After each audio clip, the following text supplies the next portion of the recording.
Construction Big Breakfast, where we give you a hearty serving of insider tips and business strategies to help fuel your day so you can thrive in the construction industry. Now, here's your host from Invennt. Right, so welcome to another edition of the Construction Big Breakfast.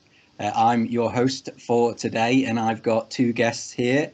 One I'm sure you recognise from previous podcasts is our resident architect, Sara. Morning. Sara. And our special guest today is Antonio Pisano of Marcel Mauer Architecture. Do you want to give a brief intro to yourself and sort of what Marcel Mauer are about? So good morning, everyone. I'm Antonio. Thanks, Ben, and thanks Invennt for inviting us. I'm the director of Marcel Mauer Architecture. We started as a East London-based firm in 2011. We then grew, forming another studio in Paris and another one in Italy, near Milan. At the moment, we're more like a collective of architects scattered around Europe due to COVID-19. We focus different scales in the built environment, from regional planning, master planning, urban regeneration, all the way down to workspace, retail, and residential. So we are particularly excited by the new prospect, new paradigm of circular economy and sustainability. Really, what we're trying to do is to realign humanity and nature through construction. Excellent. So, and for those of you who have visited Invennt HQ before everything happened, Antonio is the other resident architect who occasionally visits the office and who helped us design our space that we all thoroughly sort of love and enjoy being able to be part of, and hopefully one day we'll be able to go visit again. So just as a sort of a bit of background as to how we got here. So myself and Anto have been friends for, without making ourselves sound too old, it must be a good 10 years, if not slightly longer, when we first met through Constructing Excellence G4C. And I was lucky enough to have Anto as my co-chair when I was national G4C chair. And we had lots of fun, didn't we, Anto, during those few years, trying our best to scare the industry into doing things slightly differently. It was a fantastic opportunity. When we got elected, it was a winter Constructing Excellence reception at the House of Commons, and I still would not believe that this group would let an Italian architect be part of the chairmanship of G4C National, and it all seemed too sensible to have a procurement manager along. When I heard that specific individual was Welsh, my initial doubt on the sanity of the organisation. Well, they knew they needed someone, from a QS procurement background to keep the architect in line. They thought going for an engineer might be too far. They'll never get that. It was really quite an important experience. I trust, Ben, for both of us. At the time of G4C, our task really was to push the industry towards embracing the innovation agenda in the realms of sustainability, minority inclusions, and artificial intelligence and innovation. And I think it was great. We had lots of freedom from constructing excellence, and we could carry out excellent work, such as conferences and events and white papers and interviewing people. And it was really important to see the boundary of the space-time warp of the construction industry at the time, and then trying to push it even further. Yeah, and you think of some of the things that we were doing around open data and that part of the world, especially, and getting a bit of pushback, but you see it now being sort of really at the heart of so many conversations. So we were just a little bit too much ahead of our times with some of what we were trying to say. But times change. I mean, if you think about where we were a year ago, give or take, Anto. You were giving me and Jack rock climbing lessons in Cyprus pretty much 12 months ago. And now we're not allowed to leave the house, so things change quite drastically. We organised this last week after you sent round a little video and article that you did about sort of this new idea that you've got, hide and seek, but also sort of a real focus around circular economy, where we are with that, how we could be better with that within the industry. I mean, do you want to give a bit of a flavour of where you were coming from, Anto? Yeah.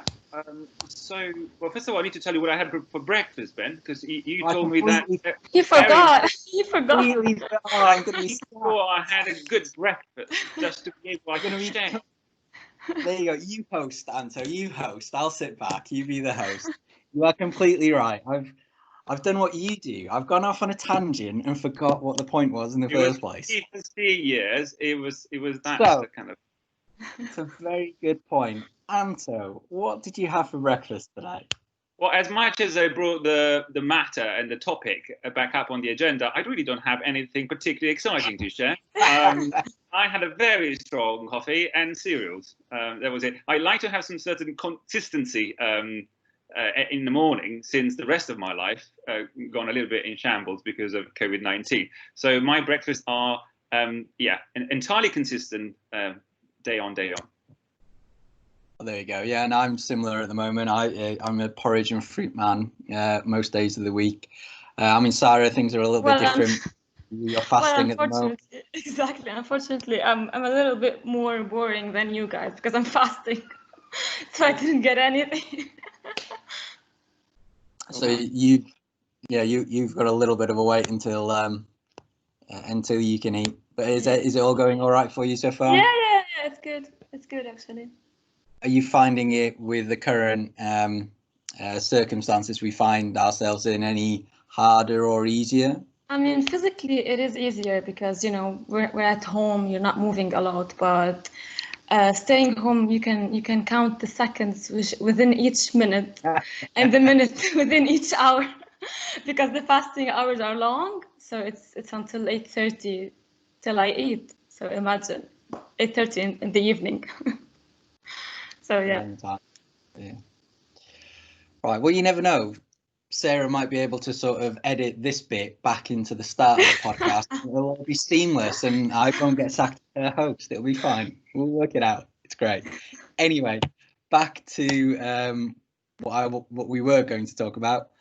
Your video and article, and what we might do is we'll maybe link your YouTube video in the description of this this podcast, just so people can, if they're interested, go have a look as well. So to kind of briefly touch on that specific video, that video refers back to a design that we initially wanted to pitch to Airbnb. Airbnb earlier this year organized a competition to fund $100,000 for a new idea for tourism. A particularly interesting piece of architecture, and we thought, okay, that's interesting. We are active in ecotourism already, with several master plans and collaboration with specific French operators, and we believe that ecotourism will have an enormous part to play in the future of traveling and in the future of tourism industry. A specific local investment and local innovation plans, making the most of easy access natural environments, will play a key part in reshaping our holidays, since long distance flying will be trickier, no doubt. So we started this project. In the meanwhile, as many of you probably know, Airbnb thought it was a good idea to postpone that innovation fund forever.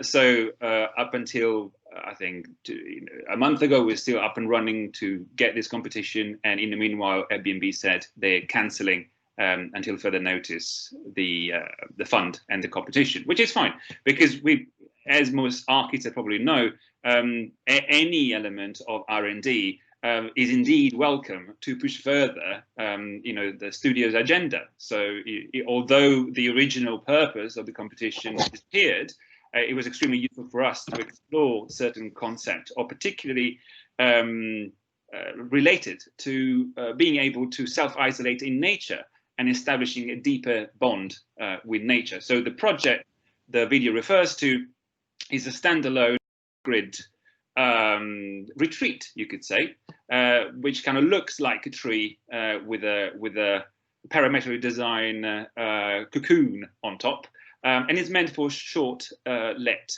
stays for small people, like small groups of people. People are not. Small people like you aren't allowed, Anto. I can't fit in. For small groups of people, like small families or couples or even like individuals, to just find peace and silence and better connection in the natural environments.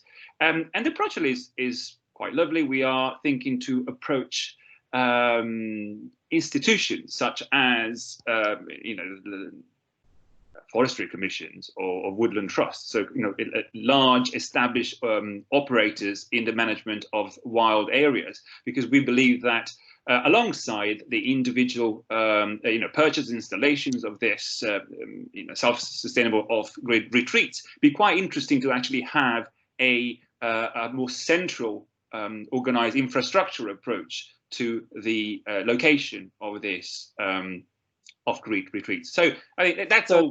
Carry on. So yes. So was the competition itself, did that require the sort of the environmentally sort of sound and that consideration of nature? Was that part of it, or was that your sort of passion for sort of being more empathetic to nature in design? Was that what drove you to that solution, or was that something Airbnb asked as part of the competition? Yeah, absolutely not. That was not strictly required by Airbnb. There was a reference in the brief on the showing a positive impact in terms of social value and environmental value. But as many architects probably know, clients' briefs are mostly an opportunity to push forward your own agenda and your own kind of research passions. And sustainability, circular economy, and the overcoming of modernity and finding of a new paradigm are very important core values for us as a group. So in essence, this competition and the matching opportunity emerging from having relocated in the countryside from our busy life in London really was like the perfect storm to allow us to kind of finally concentrate 2 or 3 years of intense kind of parallel studies in what's next for architecture, what's the next kind of frontier for sustainability and circular economy, and what is COVID-19 teaching us in terms of how we relate to Earth as a complex system. So indeed, the competition was really an opportunity to start to test in real life some of the concepts and theories we've been researching. So I have a question about the design. You said that you were trying to increase the connection with the nature. So did you work with vernacular architecture specific to the surrounding, or you applied some modern applications in some countryside? I'm just curious to know about your theories and your application in terms of design. Was it location specific, or it was like a broader concept that you can apply it in several locations? So rural architecture compared to contemporary architecture, modern architecture, certainly has an element of humanity, a human scale, and can be traced back to the size of the construction materials, the proportion of the buildings compared to the human proportion. So in that respect, is closer to an intuitive understanding of what construction is about.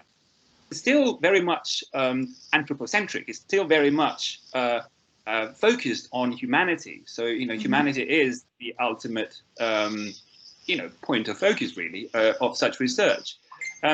So what we kind of try to do is really concentrating on the psychological connection between Homo sapiens and the biosphere. So we are becoming more and more aware by extending our studies that the fundamental point of disconnection between Homo sapiens and the biosphere and Earth at large could be traced back to the first agricultural revolution. So we're talking about 1,000 years ago, when hunters and gatherers started to kind of settle down into small settlements. They started to grow the land, and what was previously seen as a benevolent mother, so nature that provided free of charge all food and shelter, Sources. exactly, suddenly became unpredictable and cruel external forces. So, and this is matched quite beautifully by the belief systems that different civilizations built over the years. So hunters and gatherer community and tribes still refer to nature as a family.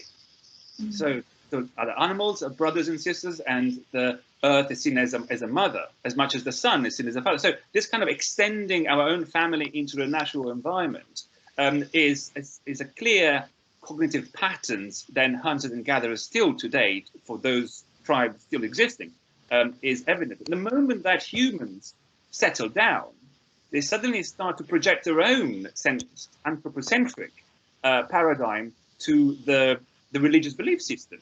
So societies become patriarchal, society becomes about humanity controlling nature. And this control over nature then becomes the most important narrative behind the scientific revolution.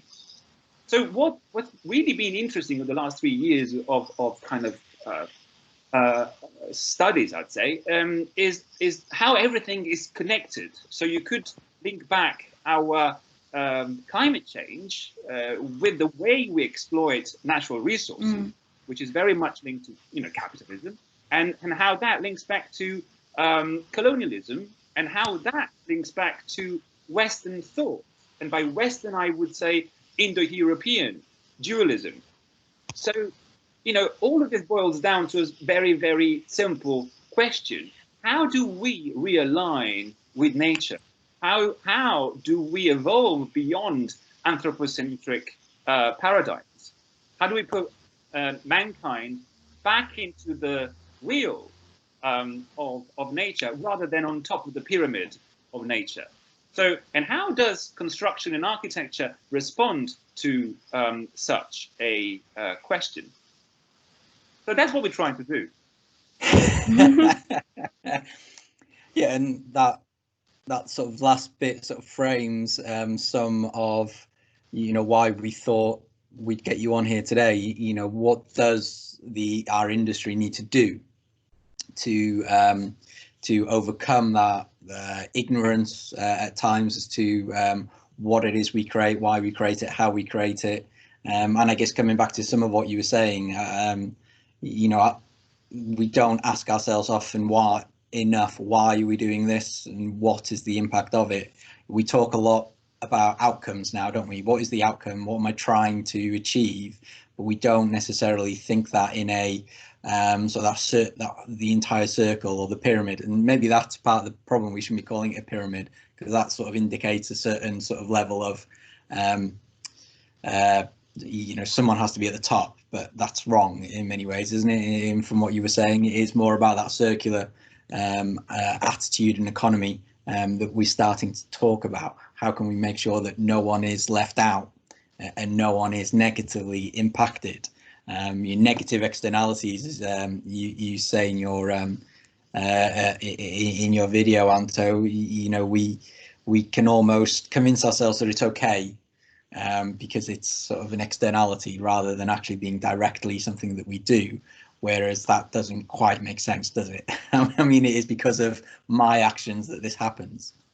It doesn't quite make sense, because Earth is eventually a closed system in terms of matter. It's not closed in terms of energy. We take energy from the sun, but then all matter changes status within within our biosphere. So the point really is that negative externality only represents how little we know about the feedback loops.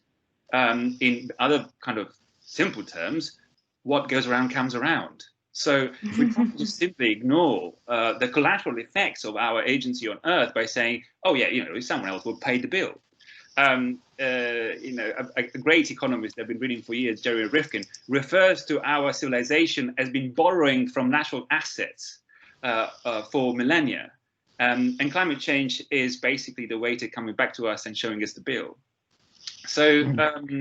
So yes, negative externality really are linked to a certain thinking approach that is based on othering. It's based on separating what matters to us to what doesn't matter to us. So something we concern with to the rest of the world, that we just simply say, well, it's got nothing to do with me. I'm not interested in that bit.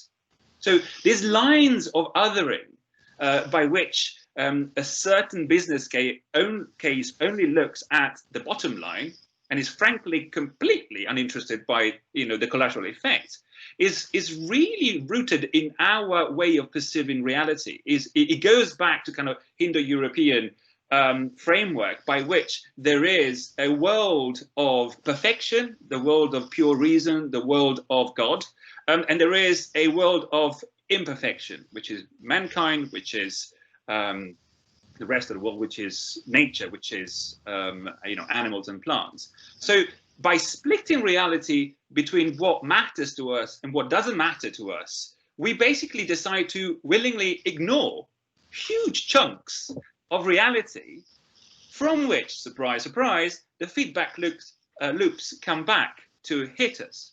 So the point I'm trying to make is that we need to evolve in a way that doesn't allow negative externalities to feedback and to hit us back. In a way, climate change is just this, is the feedback loops that we've decided to ignore for millennia, hitting us back. So is that a cultural issue or an educational issue or a bit of both? Do we purposely ignore the feedback loop because we generally don't care, we don't want to care? Are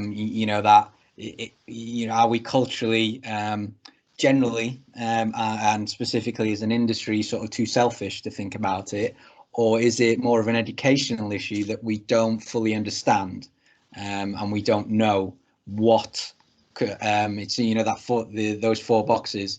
Are we consciously unaware, or are we consciously aware? I can't remember now what they are. I shouldn't have mentioned it without reminding myself what they were first. But do we know what we're doing, or do we not know what we're doing, essentially? I think that culture is the key word. I think it is almost impossible for us to, at the moment, at this stage of our cognitive evolution, to really embrace a way of thinking by which negative externalities don't exist anymore. Our thinking, particularly Western thinking, coming from Indo-European thinking patterns, is based on othering, is based on splitting reality between us and the other. So it is very much about culture. We had, from a technology point of view, solutions to climate change 50 years ago.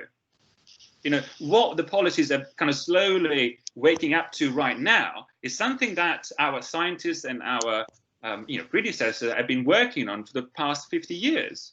The reason why that thinking shift hasn't happened yet has got nothing to do with science or technology. It is all about consciousness and culture. I mean, Sara, you're obviously doing your master's at the moment at the Bartlett School of Architecture at UCL, and you're involved with quite a few of our architectural clients. I mean, how are you seeing things sort of across the industry where you sit in terms of that wanting to learn, wanting to be better, or is it a case of we'll just carry on what we've been doing for years? I mean, definitely everything should change now, and I think governments are now obliged to change.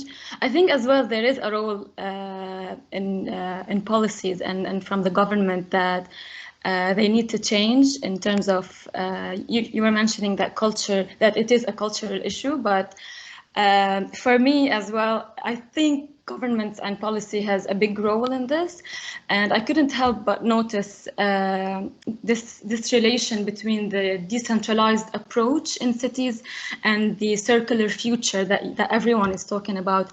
So what do you think? I mean, especially now with the COVID-19 pandemic that came with closing of the borders, we saw like how decentralization is essential, and we saw the tremendous effect that had on each country after closing its border in terms of supply chain, food supply chain, everything.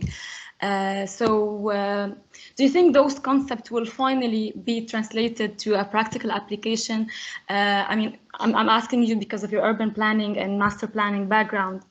And I noticed as well from your video that you were trying to do like a decentralization of tourism, which is for me personally, I really appreciate this approach, because I'm coming from Lebanon, and I can see there the centralized approach and in this part of the world, and that approach is avoiding people from getting their basic needs.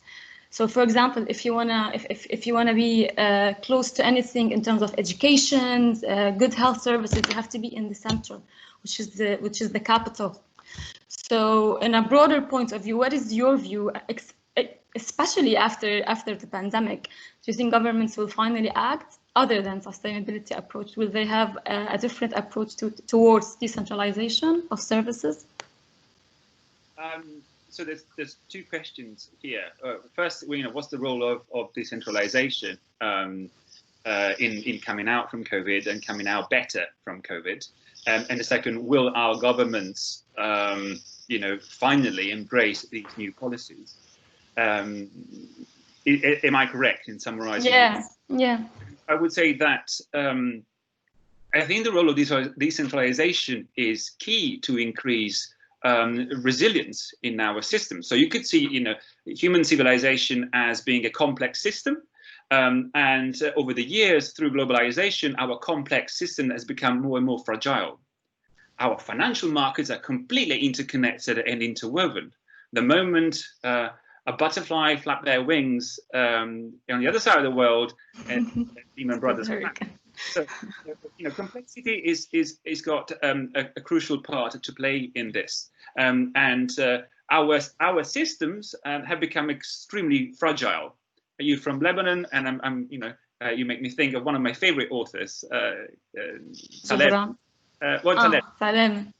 who's spoken about fragility and anti-fragility, and I think all these researchers are coming together in really understanding how biosphere is ultimately resilient, because it's diverse and because it's got localized complexity of self-sustainable and self-balancing systems. So, emulating nature, so some sort of biomimicry, which goes beyond blob-shaped architecture, really should look back at our systems and understanding how ecosystems are ultimately resilient, because they fund automation, they have no waste, and at a local level, they make the most of energy coming from the sun.